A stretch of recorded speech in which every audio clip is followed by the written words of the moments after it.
ગાંધીનગરના ગિફ્ટ સિટીમાં ભાજપ સરકારે દારૂ પીવાની છૂટ આપી છે। આ મુદ્દા પર આમ આદમી પાર્ટીના ગુજરાત પ્રદેશ પ્રમુખ ઈશુદાન ગઢવીની પ્રતિક્રિયા। ગાંધીના ગુજરાતમાં ભાજપ સરકારે ન માત્ર ગાંધીનું પરંતુ આખા ગુજરાતીઓનું અપમાન કર્યું છે।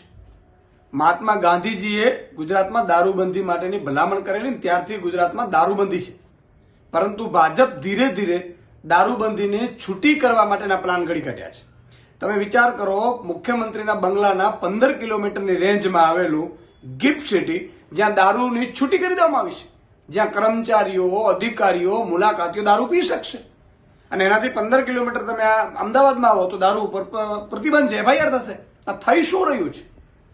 ગુજરાતીઓનું અપમાન છે, માતાબેન દીકરીઓનું અપમાન છે।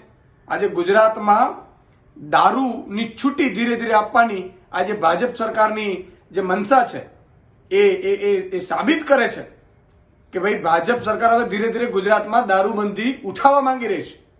આ ગુજરાતીઓનું અપમાન છે। આમ આદમી પાર્ટી એનો સખત વિરોધ કરે છે, અને જો પાછી નહીં લે તો આમ આદમી પાર્ટી આગામી સમયમાં આ મામલે આંદોલન પણ કરશે।